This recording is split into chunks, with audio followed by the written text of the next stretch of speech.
to a special edition of the Digital Introverts Podcast. Right now, you probably can't see this if you're listening to through a podcast player, but we're actually filming this live. We are filming this live. Yes, if you don't know who that is, this random mysterious Right, if a voice came out of nowhere. This is Alexander Michael Gittens, or AMG for short. Absolutely. Yes. Thank you for having me, and thank you for suggesting the idea that we, film this live. Film this, yeah. And if anyone's listening now, after they listen, they can go back and watch it as well, right? Exactly. See, Godwin's going to look better on the video version. I'm going to look better on the audio version. But I mean, we'll get there. I would say it was the opposite, but anyways, too kind. We digress, but yes. So this podcast really is going to be on a discussion on digital introverts. It's like a term that I'm trying to coin or invent. Okay, I like that. Because I've asked some of my other guests about it, and they're like, what does that even mean? Yeah. I don't even know what that means. Yeah. So, really, in your opinion, what does that even mean? Yeah, being a digital introvert or being an introvert in this digital age, basically. Okay, well, let's start with introversion, because that's a theme and a topic that you and I have discussed off camera before. And then, I was forced to consider what would that mean as digital introversion. So introversion, and when Godwin and I were speaking before, we were talking about both being shy growing up, right? And we had to unpack that, because I feel shyness is something that I haven't completely overcome, but I no longer fear the judgment of others maybe the way I did when I was younger. So I feel like the basis of shyness would be, what are people going to think of what I say? And I think introversion is a little different. For introversion, I think it's more of, where do I get my energy from? Where do I feel like the most me? So we're not talking about discomfort. We're just talking about my nature, the way that I'm wired. And I think with introversion, I would be someone who would prefer to know a small number of people with great depth than a large number of people with shallow depth. And with shallow, I don't mean that it's superficial. I just mean if I'm at a dinner party or a networking event, I don't really want to collect 20 different names and get to know a few tidbits about them. That's uncomfortable for me naturally, or that wouldn't be something that would give me a lot of energy. I would prefer to be one-on-one, having coffee with Godwin here at a coffee shop and get to know him better. And then when I am in a group of people that I know well, it becomes a mix of all of the great relationships I've built. That would be where I would get my energy from. So introversion for me, and we're going to have to look it up in the dictionary later, but I was just, I was considering it for myself. Introversion for me is I get my energy from deep conversations, deep relationships with a small number of people, intimate things like reading and poetry, rather than being a social butterfly. I would never be mistaken for being a social butterfly growing up. But shyness, that's something you can overcome with maturity and putting yourself out there and not being just being a little bit more confident, trying things and failing and getting back up. You can overcome shyness. Now, digital introversion. So I'm gonna take this outside of digital, because when I think of digital, I think of versus analog, right? So I think of ones and zeros and binary code. But I think what we mean is sort of in the online world. So as it relates to social media, as it relates to the way in which you present yourself in the information age rather than in person, right? Okay, look at that, right? So I'm 1 out of 1. I feel like if we end the test right now, then I'll get 100%, right? So I got that first part right. Great, congratulations. Hey, you know what I mean? Unlike when I was in school, I got 100% on this one. Okay, so digital introversion for me then would be the choice to sort of hold back from forming meaningful, deep relationships online for the same reasons that you wouldn't do it in the real world, which may be that I feel like this is superficial. I don't feel like I'm getting the depth I want. I feel as if there's too much noise out there and my voice won't come true. Or I just don't trust this medium. I'm more someone who is face-to-face.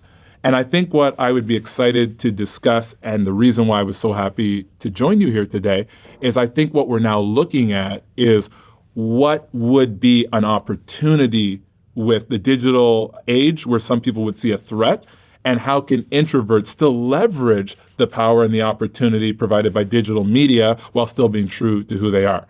Am I across it pretty good? Yep. 2 for 2, 100% continues. So there we go. Yeah, so Is that sort of what you were thinking? Because I was curious to hear your definition of digital introversion Oh as yes, well. I love when guests play role play as hosts as Sure, well. sure. It facilitates the discussion, Yes, right? yes, yes. For me, really, yes, just, introversion in the digital age, it really is a function of how the information age and specifically the World Wide Web, the internet, and everything has really transformed our society and our world in more in more than one way, right? And in particular for introverts, even for introverts now, it's been really a boon in terms of there's so many more opportunities now, for introverts to carve out their own careers, their own passions, their hobbies. That's true, actually, whatever they can, work from home, for example, 2 out of 5 days of the week, or they can take up a remote job. They can just stay at home and work for a remote company.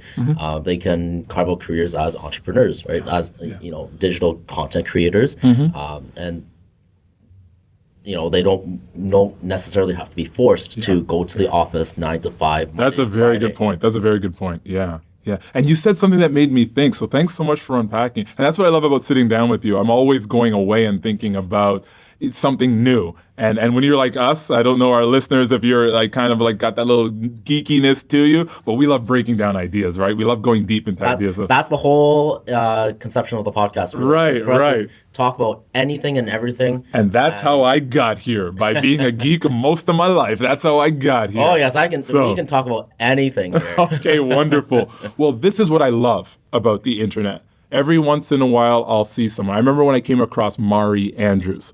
So I am not in her demographic. She writes, she does sort of watercolor, pen and ink, and writes these just beautiful, she's a tortured artist, right? She's got such a beautiful soul. And she writes these daily sort of reflections on life and her life. It's what art's supposed to be, right? This is the way in which I bring myself to the world. And I don't care if you love it or hate it, I just don't want you to be indifferent towards it. And that's how artists think. We'd rather you have the worst emotion than have no emotion whatsoever. But what I love about Mari has very little to do with her content and has very much to do with the fact that she exists. See, when I was growing up as a musician, so I played classical music growing up, it was sort of the once I am discovered, once someone puts me on that stage, once someone puts me on television. And that wasn't because we were just goo-goo-eyed dreamers. It's because, growing up in the 80s and 90s, the only way that we consumed any content was through TV and radio. There was no internet at that point. So we believed in order to express ourselves, we would have to get a check mark or a cosign or be promoted to a stage where we could be seen. But the internet, it's demographic. So when I have something that is so niche and so unique to me and so quirky and so specific, I can put it out there, my own time, my own speed, and then the beautiful part of being an introvert, which is that I would open up if someone would understand me. Well, now I can foster a vibrant, engaged community of individuals who connect with my brand of quirkiness.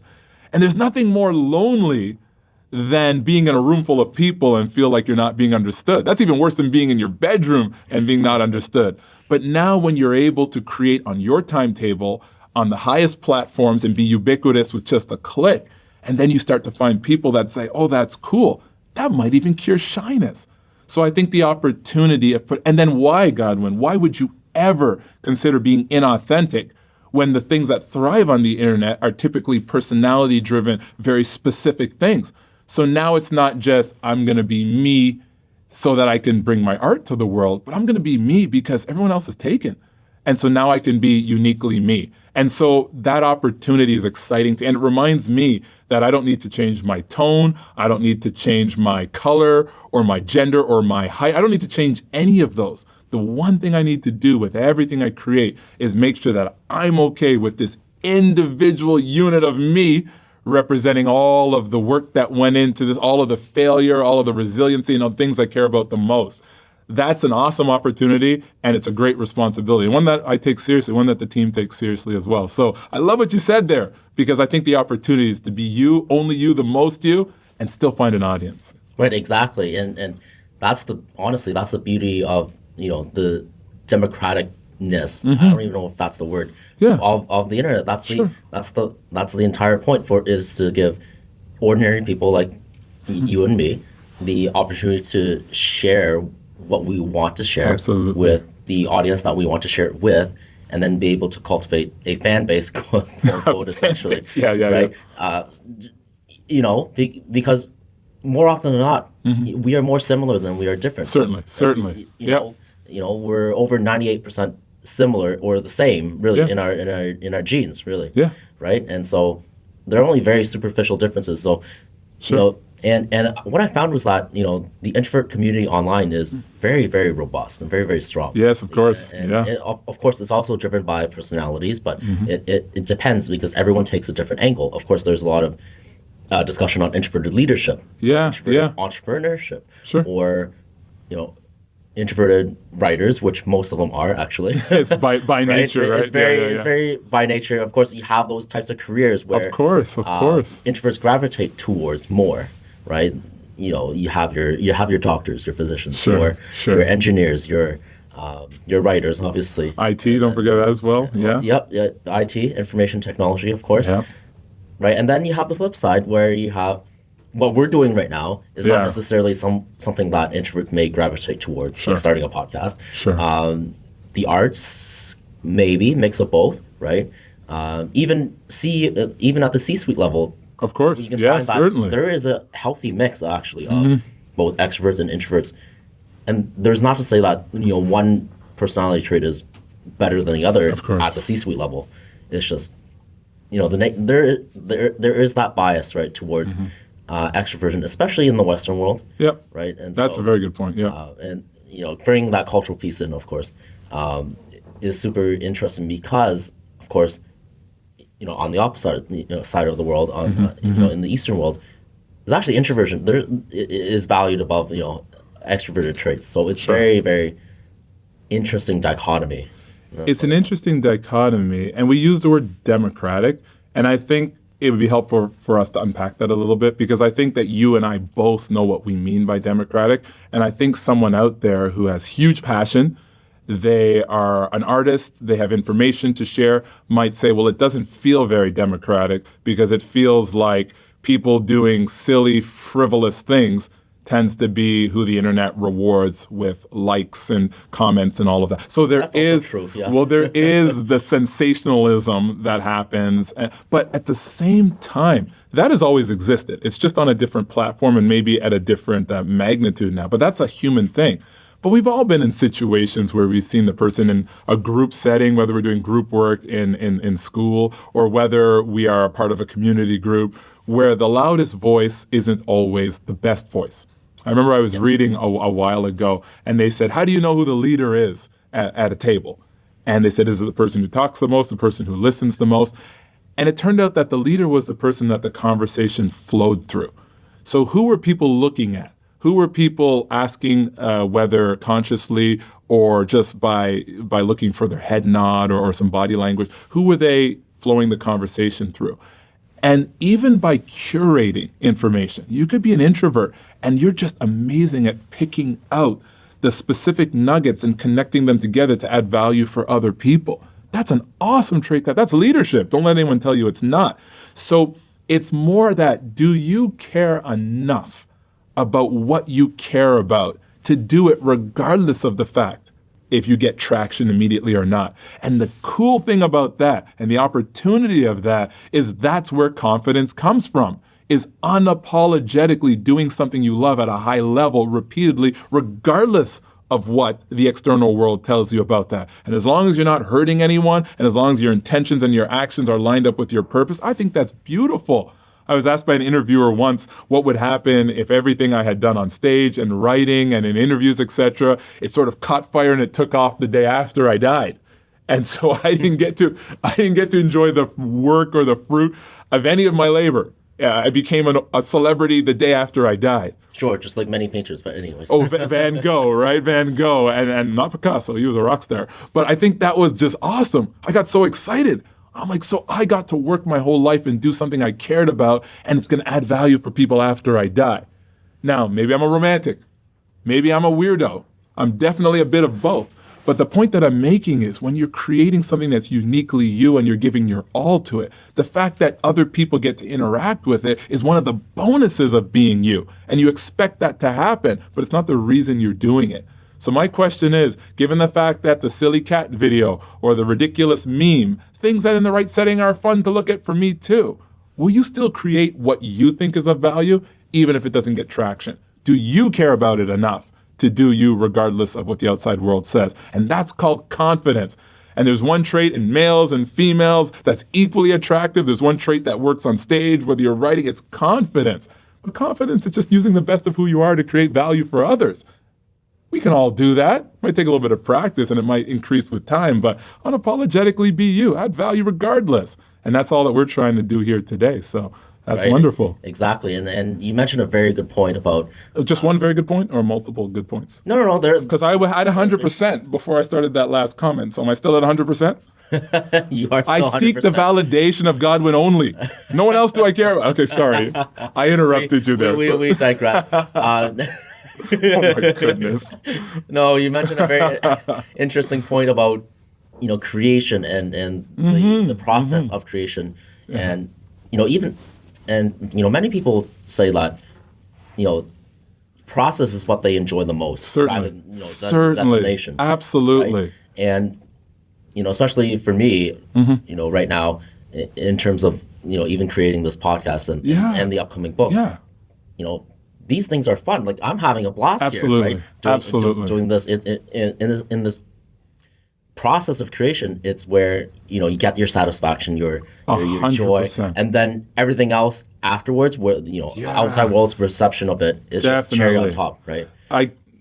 It's impossible for me to agree with you more. When I started being a public figure and getting my ideas out there, I had no intention of sharing it with anyone. I had to fix my own life. I had gone through the legal system. I had faced business failure. I owed a ton of money. I wanted to get my own life back together. And I tried other people's methods, and I tried to take shortcuts, and they ended up making me go the long way. And I compromised my values, saying that if I do this, it'll get me something else. And I ended up so many steps further back than I started. So in the process of defining what kind of man do I want to be, I realized that I didn't just learn things. I had to unlearn lessons that I had held on to for years and back in the day.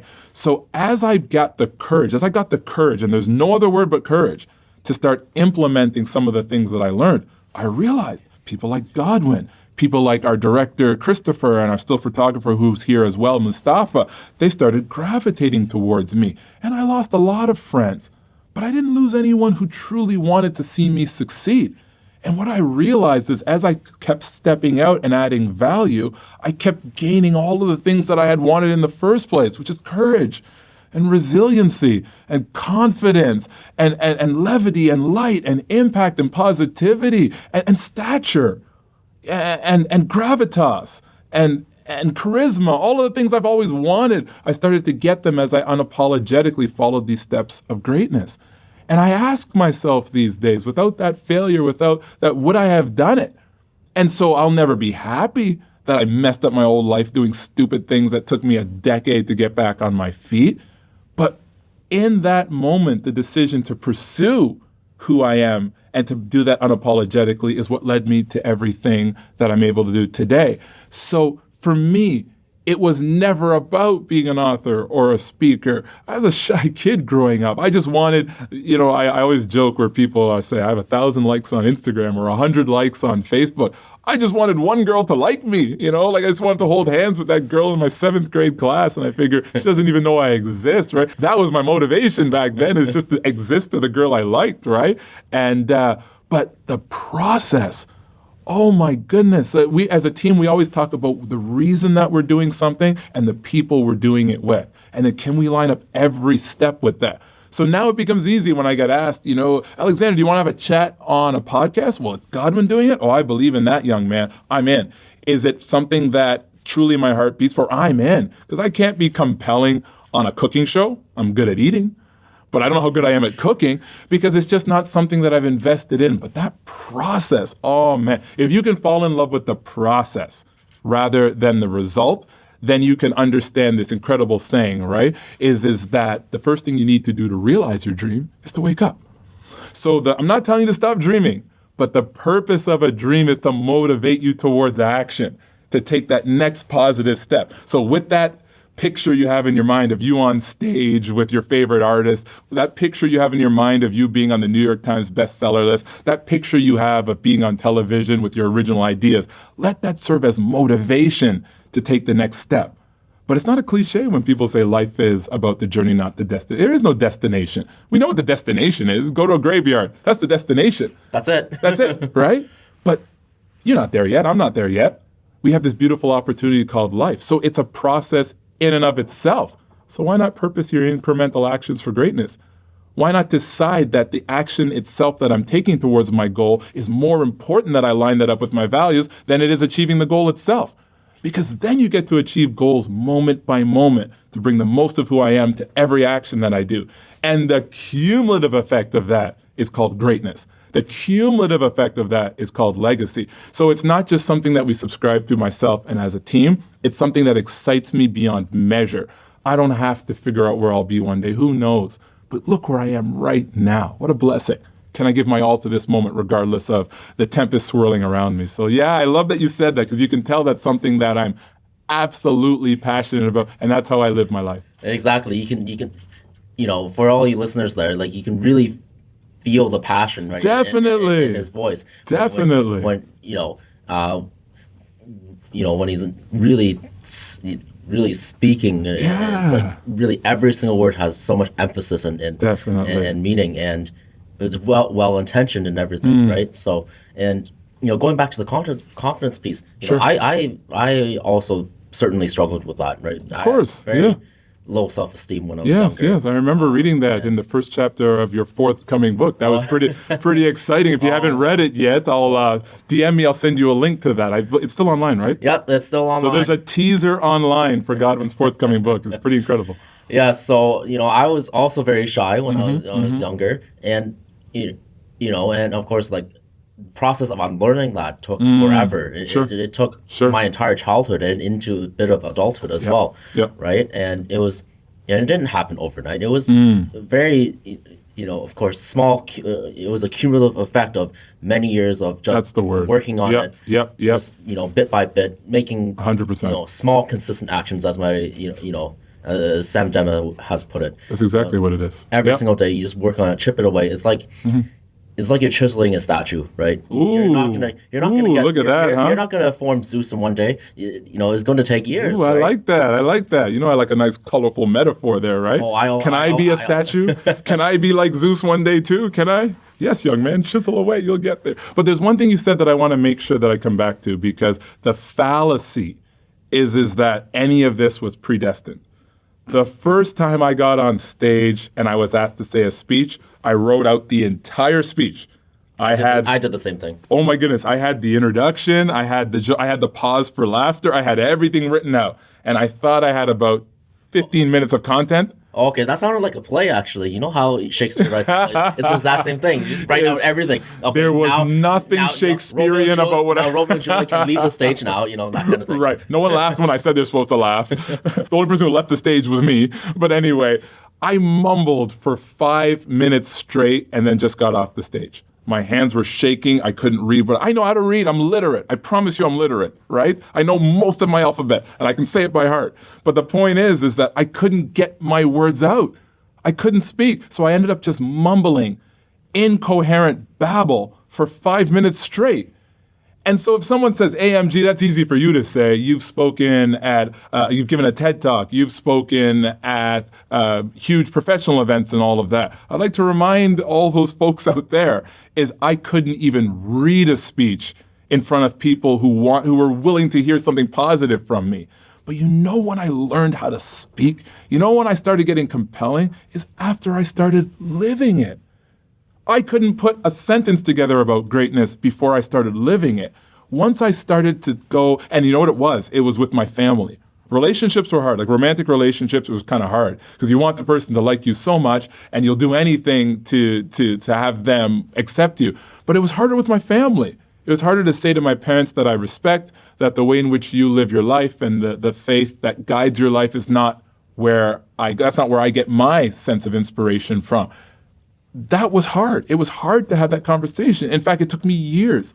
But as I started to line up my actions with my beliefs, then the words came. I can't believe I'm so eloquent, Godwin. I can't believe how eloquent I am. I listen to myself. I'm like, wow, you don't mumble anymore. A little bit, sometimes, but I can speak compellingly because I lived it.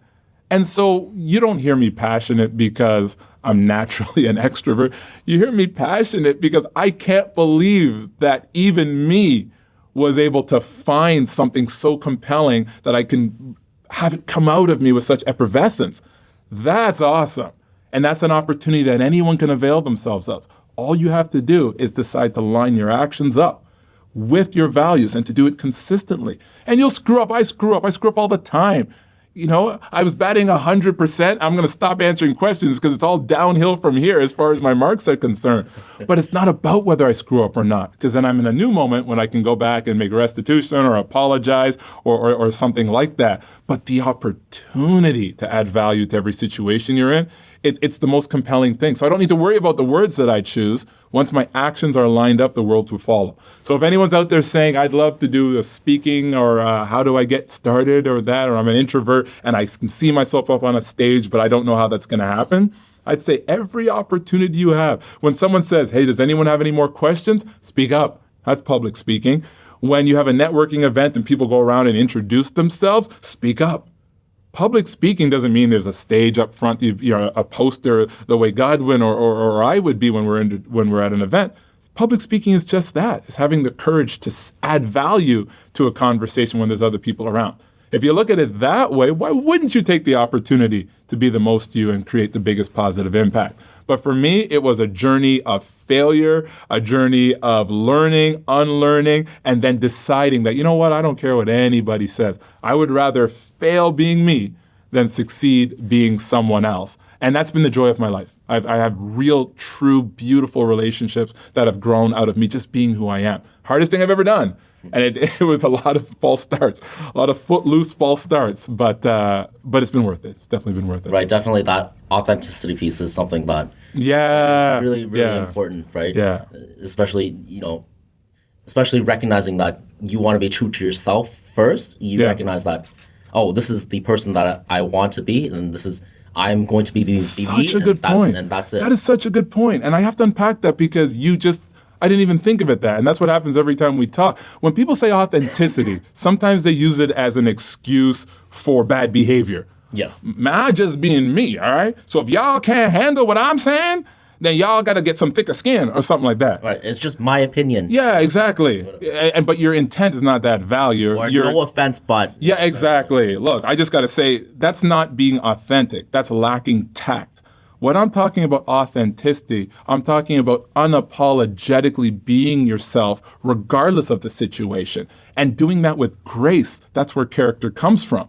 So when you say authenticity, a lot of people listening to this would be like me. They would say, Godwin, you're telling me that you were shy. You're telling me that you're an introvert, but I couldn't even think of starting a podcast or having a microphone in front of me or having 3 cameras trained on me. I would break out in hives. I would sweat. I'd be like AMG's first speech. I wouldn't be able to get a word out. But that's not what we mean when we're saying authenticity. Authenticity is that process of discovering who you are. And the word that you used was taking steps towards it. I literally sat down when I owed over $1 million. I had no money to my name. My businesses had fallen apart. I had 2 businesses, they both fell apart. And I wrote a list of what is the life that I want. Godwin, you won't believe 80% of that list didn't require me to make money to do it.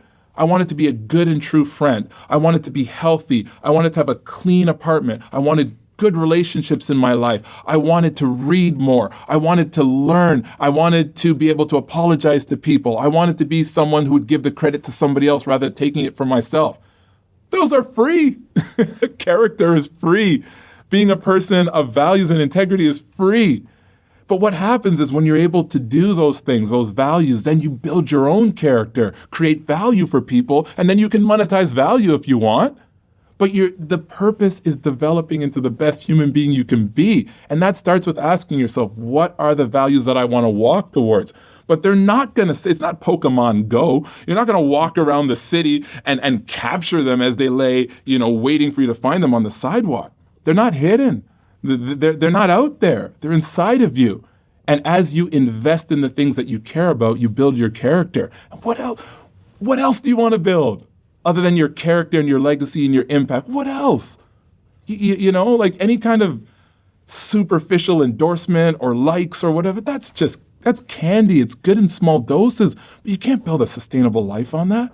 Why not be someone of character? Why not be the tide that lifts all boats, right? Who wants to be a firework? You just go up in the sky, explode, and it's over again, right? Why not be something of substance? Anyone can do that. Yeah. Right. And that is that was very profound. Yeah, very profound. Am I still at 100? You guys still 110 now. New year, new me. That's what I said when 2020 came around, right. New year, new me. Hopefully it's 2020 vision, Oh my goodness, don't kill me. I like that though. My goodness. Everyone has been saying that. But, especially that, now that you mention it, definitely building that, character and being in alignment with your values.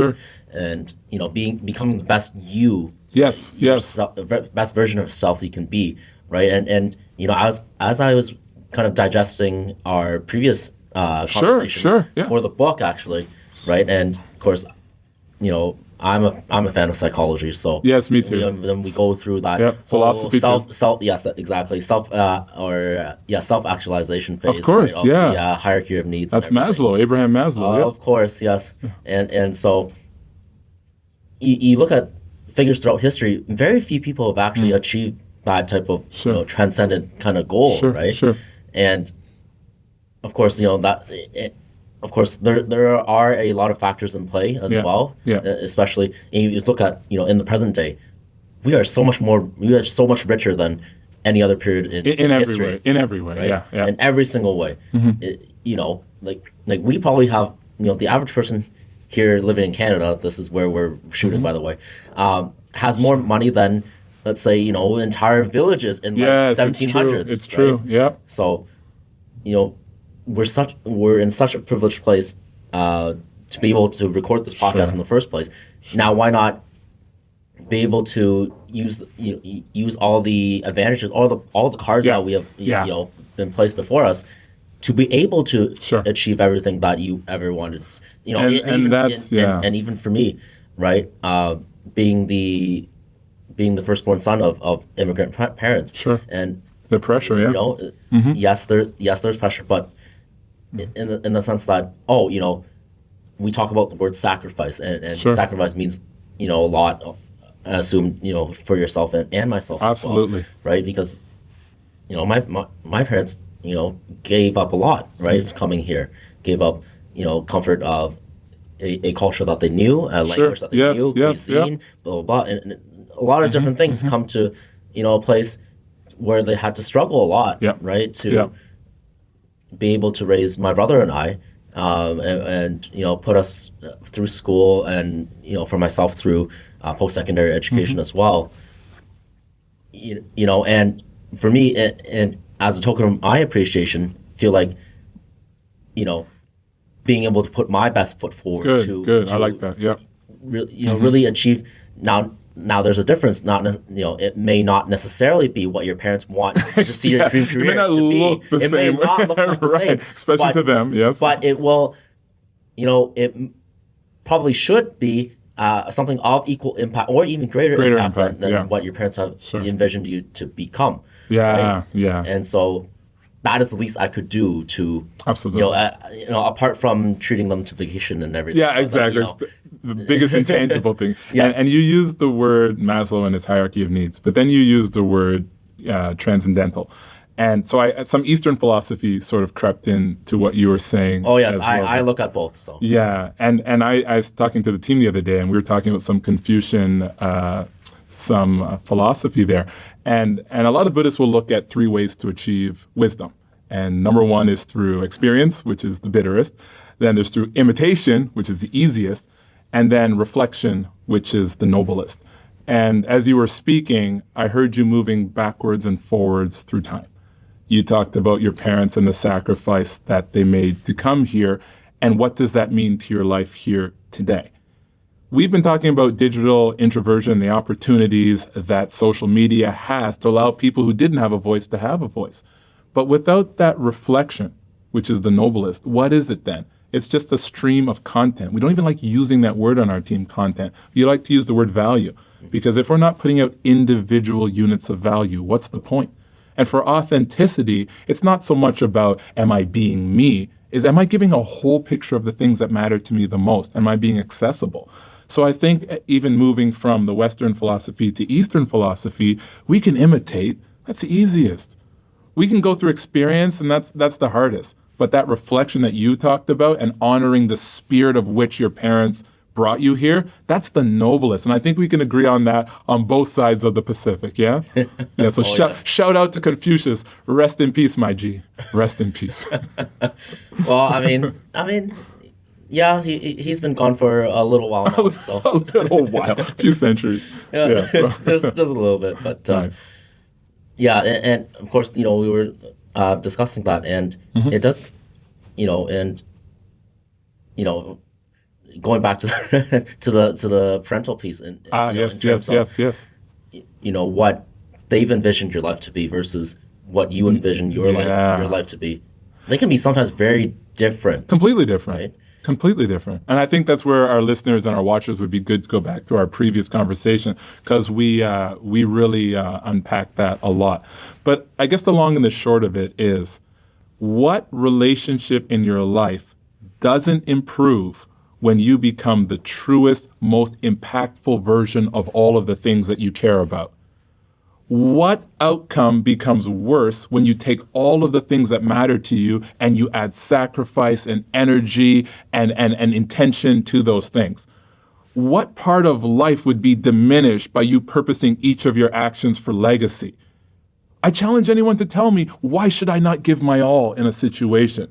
Because becoming the best, most impactful, most humble, most courageous human being is the highest goal that you can aspire to. And the people who really love you will celebrate that in you, even if they don't understand the journey. So I think it's not about values for values' sake, but there's an opportunity to greatness. You get to be the most you, and you get to use that to create great outcomes for the people you love and the world around you. What else am I going to spend my time on? That's a life worth living. Right, and when we've talked about a lot about building character, building that certainly very bedrock foundation. Bedrock. Who really cares? I honestly, I'm just going to borrow an analogy straight from the Bible, right? Oh man, I mean, we go into the good book. I gotta adjust my collar now. Bring it. I'm ready. Right, you remember the parable with the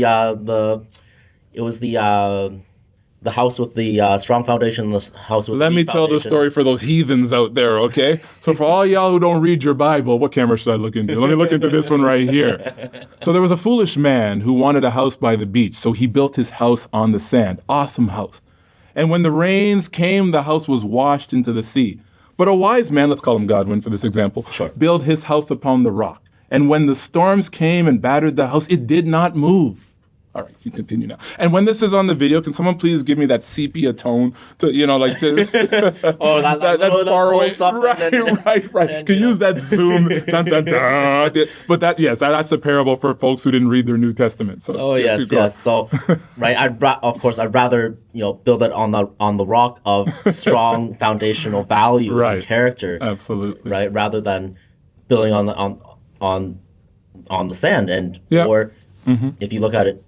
Even it's like a house of cards, right? Literally, we're mixing our metaphors and our parables, but yes, it absolutely is. Right, like they're analogous in that way. Yeah, right? they are. Especially if you look at people who compromise their values for quick gains. And I did. Let's be clear. The reason I'm sitting here is because I did. I took shortcuts, and they took me 12 years of my life and millions of dollars, and having to deal with scary legal proceedings to get back.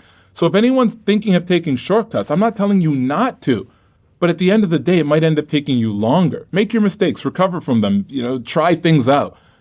But where positive can you go? If there's a verse in the Bible, I'm not one religion or another, but there's a verse in the Bible in Mark. And in the King James Version, it says, "What does it profit a man if he gains the whole world and he loses his soul?" But when you look at the translation that the Eugene Peterson did in his translation or paraphrase called The Message, he said, "What would it profit you if you got everything you wanted, but you lost yourself, the real you?" And I think that's something where, for me, who's not that religious, but has a history and a background of having a religious family, that connects with me. What good would it do if I got everything I ever wanted, but I lost myself? What good would it do? And I think that's a better way of thinking. What do you really want? You want to be the most you. I'm not willing to sacrifice myself for anything, So. Right? Or I look at this, slightly funny way. It's like, what good is it if you're Jeff Bezos, but then you lost your brain? Bezos without a brain? Yes. No, I like Amazon. I want him to continue having that brain. No. In terms of he has everything at his disposal, but he lost himself. He lost exactly. Himself. Yeah. Well, what does that even? Is that a meaningful existence? Probably not. Sure. Right. Sure. And we have to unpack that because we're assuming we know what it's like to found Amazon and that, and we're dealing with a culture that says wealth equals something positive, where I think wealth used the right way can be incredible. But in my experience of being someone who was quite wealthy, quite young by doing things the wrong way, I feel like wealth tends to expose your character more than it builds it. Failure exposes your character too, but how you deal with failure can actually build character. But I haven't really seen money, especially in the hands of very young people, do anything other than expose their character. So if you're someone who genuinely cares about the plight of the downtrodden, or you genuinely care about creating great outcomes for people, then money will help you do that. But if you have immaturity and insecurity and searching for external validation like AMG did, and maybe have a few of those demons to exercise still, but we're not going to bring them up because I'm batting 100. So I'm batting 1,000. I said I'm batting 100. I have 100% in baseball. I'm batting 1,000. But the point is that what is the purpose of getting all of that wealth if the things you care about aren't promoted because of it? And so it's not a referendum on anyone, rich or poor. It's just saying that what is wealth? If wealth is just your bank account, then I feel like you've missed an opportunity, whether it's low or high. So no, you missed the point completely. If wealth, is equal to how much money you have, because of course, money at the end of the day, I've talked at length with some of my friends about this. Money at the end of the day, it's a concept. Yeah, it's because we ascribe value to some pieces of paper and some plastic here in Canada, or some pieces of lumpy metal, or some numbers on a computer screen. Absolutely. Then we say that this has value, then it is. But what if people don't say, stop believing that this that's a philosophical version of money. And that's when you see devalue currency, and then that's what happened to. That's a macroeconomic argument, but because of the way I grew up and because of your family as well, we're both from immigrant families, I have to unpack it another way as well. For people that are hurting and are not meeting the basic requirements of life, so the destitute, for them, money represents a ladder. It represents a clean breath of air once you've been underwater. And recent sociological research backs this up. In one of my essays, I forget the quote now, but if you DM me, I'll tell you, they did a study that found that your happiness doesn't increase past an income of about $75,000 a year. Now that's going to change a bit if you live downtown Toronto. Maybe it's $100,000. If you live out in northern, Nunavut, maybe it's only $30,000. But the point is that money's ability, or sort of, we're talking about money as an exchange of value. Sure, exchange of value. Yeah, so we're using the economic definition rather than a philosophical one. But to the point at which all of your needs and some of your wants are met, then money as an ability to make you happy or to increase your enjoyment of this thing called Earth, it's not. So basically, you want to be safe. We're going back to Maslowian theory here. And you want to be comfortable, and you want to have something exciting to look forward to. Sure. But so I won't demonize money, because my family, when my dad got sick and we were young, we were in a scary financial situation. And I remember how that lack of money and how that scarcity caused the real relationships in our family to be threatened or to be strained, at least. So I don't want to get to the point in my life where I'm disregarding the ability of means to lift people out of a bad situation. But once you do have enough to live off of, and some of the things that you've always wanted that you have, you'll find out, as I did, making money very, very young after being in a very lower middle class and sometimes just barely above the poverty level growing up, you'll find that you're then stuck with, okay, I got everything I ever wanted, but who am I really? And we go right back to Mark, I think it's chapter 4. You'll have to look it up. But what would it gain you if you got everything you wanted? But I'm not going to discourage any young person for going after it, because until I had made a lot of money and bought all the things I wanted, I didn't really know that I would stop wanting things. I thought I'd want 10 cars and 3 houses. But when I had a house that suited me and a nice little car that I thought was a dream car for me at the time, I felt really good. And I liked my car and I liked my house. I didn't realize that I wouldn't stop wanting things. So if your motivation is being rich and taking care of your family, run, don't walk, do it. Do it. Make your money. Invest in things. Take chances on your ideas. But allow the process of it to be inside of your values. Because hear it from me, money is very, very good at promoting your values, but it's very bad at building values. Values are choices you make moment by moment. And sometimes when you don't have money, that's the truest expression of your values. So make that money, young man, young woman, or like me, old guy or old woman, make that money. But at the end of the day, there's a higher profit, and that is purposing your actions for legacy. No, of course, and I like to think of money, it's a conduit for, really, really promoting your values and to really at its best. At its best, it's exactly that. Yeah. At its worst, of course, it can be a tool for a lot of bad things. Let's just leave it at that. But that's just human nature, right? It is human nature. You can't legislate against human nature, right? It's just what it is, right? But let's do better, yeah? Let's do better. You and I, let's start with you and I, and let's see if we can't influence a few other people to do the same.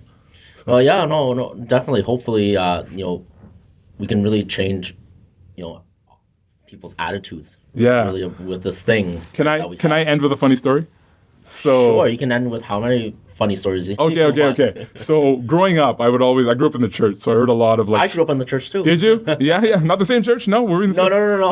I'm so old, they probably built a new church anyway. So these speakers would always come through, and invariably you'd hear some version of, if I only change one life here today, I know, this is my Southern Baptist, like, if I change one life here today, then I know that I've done a good job. And for me, I was always a little suspicious, right? I was a kid who liked to challenge ideas, at least meant I'd never say it out loud. But I'm thinking, one life? You traveled all the way from wherever you were to change one life? And when I've heard that, I understand what they're saying. But I always felt like that's a lack of ambition. Or it's false humility. You really came here to change one life, bro? You went that far? You could have changed that. So then I said, you know what? And if I'm only going to change one life, I'm changing my life. I'm not going to change your life. I'm going to change. Who cares about the rest of the congregation? I only get to change one life, or I'm going to change my life. So yeah, good luck to the rest of you. But I think that's the attitude, right? Is like creating the most value for myself, the people I love, and the world around me. So I am not saying that anyone who's listening or watching, and thanks so much for this opportunity to chat with you. No worries. And thanks to the folks that are watching us and laughing along with us here. This is just two friends hanging out and having a conversation. So the fact that it can be broadcast around the world as well is beautiful. But at the end of the day, I did not try to speak or write or change anyone. I don't think I'm right. I don't think anyone should listen to what I have to say. I think that I changed myself. And in there, I found lessons and unlearned other lessons. I found a process of greatness and a life worth living. If you want the same thing, listen to everything I have to say. Then take some of it. Take none of it. Take all of it, but combine it with your own thoughts and create something that's uniquely you, because the world doesn't need another AMG. We need a few more Godwins, but we have enough AMGs, right? We need you to be that maximum impact that comes from the unique combination of your values for that cumulative effect that creates greatness that we were talking about. So maybe it won't be in a podcast. Maybe your impact will happen in another way, through art or through literature or through science or through technology. It's not important. Maybe you'll just change that person that sits next to you at the dinner table or that younger sibling that looks up to you. I don't know. I don't know what the maximum of my actions, purpose for greatness will be. But one thing for sure, the blessing and the value and the outcome and the beauty is in committing to that process and purposing your moments for action and for legacy and for greatness. And anyone can do that. Even if you're a black kid from a bad neighborhood who had parents that were immigrants and got sick and made a lot of money and lost it and had to pick his life up, I can do it. Godwin can do it. If you're a handsome gentleman of Asian descent, that when he enters a room that girls faint, anyone can do it. Anyone can do it. So. Okay. That was very flattering. Okay. Yeah, I've witnessed it, all right? So. Okay, maybe not that last part, but yeah. I think I was the one who's fainting. Here he is. Wonderful. Okay, thank you so much. Thank you for having me. What a pleasure this has been. Podcast. So, for all the listeners out there, yes. Last thing that I always like to do is for where can people find you? Actually, before that, I want to tell a funny story of my own. So remember the first time that we met at the, it was the Young Entrepreneurs Conference. YEC. I think that was 2 years ago. It was a couple of years ago. It was at the Global Mail Center downtown, right? Yeah, so we were downtown Toronto. Beautiful. Yeah. Venue was great. And I remember, and I remember going through that, viewing your highlight reel again. And I was like, we were there. Okay, so hang on. It was there. You were there for my speech, and then you talked to me afterwards. Yes, that's the first time that we connected. That's right. Yes. Okay, and then what happened? You were watching the the highlight reel that you. Oh, the behind the scenes. Okay. On your YouTube channel, and we were there. There. That's evidence that I was there, right? Right. But what was even funnier was that when we connected on LinkedIn and Instagram and whatever. Sure. And then you handed me your business card, and your business card was just your name in block letters. That was it's so beautiful. And that was it. And to me, that was hilarious. Yes. The second, it was like, this gentleman has such great SEO skills or search engine optimization skills. This gentleman can spell his own name. No, I meant like SEO, like search engine optimization. That you can just Google his name and you'll just find him. Well, naturally. see, that's what, and it's a funny story, but I remember I was putting together my business card and I was thinking, I'm not a noun. I'm not going to put author, speaker, or strategist. I'm a verb. I'm what I am doing. And if I'm not adding value, imagine if I forgot to put media on there. So I just said, you know what? And I don't want to put my degrees from my school after my name. That's good for some people who it helps them in their career. It depends on which career. It depends on your career. But I always thought I'm going to put Dr. Alexander Michael Gittens and all this alphabet after my name. Or you can do like A, B, C, D, E, F, G. Remember, I know most of my alphabet, okay? But the point that I'm making is I just decided, I'm like, you know what? If I am not compelling enough in person that this person wants to look me up, then I'm probably not doing my job. And it's my job to be compelling. So as soon as you put a microphone in front of me or you approach me, it's my job to keep your attention, not your job to look me up or to want to look me up. So how beautiful that my simple, elementary, first grade business cards could have led us from a speech back then. We've now done 2 interviews. I spoke at one of your events that you put on with DYPB, right. And I've also had a chance to read your book. And this is just the beginning. So that relationship grew out of 2 guys who just wanted to add value, and one of them with a very simple business card. So that's wonderful. That's it. That was it. Nothing special, right? I think that's everything special. Well, I'm thinking this is this great moment. Right? Well, we looked at it differently. It was such a mundane moment, and rose-colored glasses. And had I not, actually gone to that conference, I would have. Sure. This would not be happening right now. Yeah, right? Yeah, and I'm glad. What a pleasure, Godwin. Thank you so much. Huh? Serendipity. Yeah, exactly. Serendipitous. And indeed. again. How can you find me? Oh yeah. Don't cut off the how you can find me. Yeah, you can Google his name, obviously, but also yes, and also what you're working on. So 2 questions. Cool. So this year's pretty exciting for us. As a strategist, we have a whole new business model coming out, but we're hitting the road, Godwin. Me and the team here, the gentlemen you can't see, they're our incredible team here behind the scenes. Kristoffer St. Clair, our creative director, and Mustafa Sheikh is down there taking still photography as well. But we're hitting the road. So up to this point, I've had the blessing of speaking on dozens of stages, but would you believe it? Everyone just sort of asked me based on one opportunity I had. So I just tried to give my all, and I've been lucky that even though everything wasn't as coherent maybe as it's become, I still got opportunities to speak. Well, now we're going to start traveling a little bit and doing some guest lectures at universities, and we've got a more cohesive sort of demonstration of the lessons that I've learned called Greatness Guaranteed. So coming to a city near you, Alexander Michael Gittens. You can Google me, as you said, but I'm on all social media platforms. And if you message me, I will respond. I will respond to, it may not be right away, but it won't be too long, because I think it's such a blessing to be able to connect with like-minded people who want to change themselves, and through that make an impact on the world around them. Hold on, are you also on TikTok? All social media. So. I have a TikTok account. It's the same as the rest, but I haven't posted anything there. I'm nowhere near interesting enough to post anything compelling on TikTok. So. Okay, but he's available everywhere. I have an account. And I will post a video sometime before I die, maybe one day.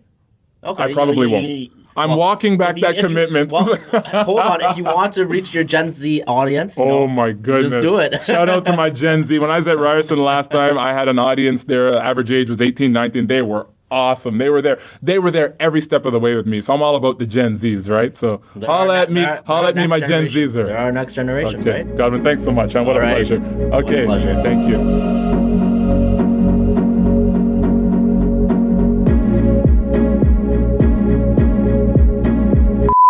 Cool. All right. Welcome. Oh. That's an outtake. We got to keep that outtake. That's an outtake. We got to keep that outtake. Yes. Sorry, I'm actually a little bit expressive with my hands, so that's a good thing. That's a good thing. I'll try to avoid knocking this over. You can have a few more degrees. There, half a degree. Okay. Okay. Anyways.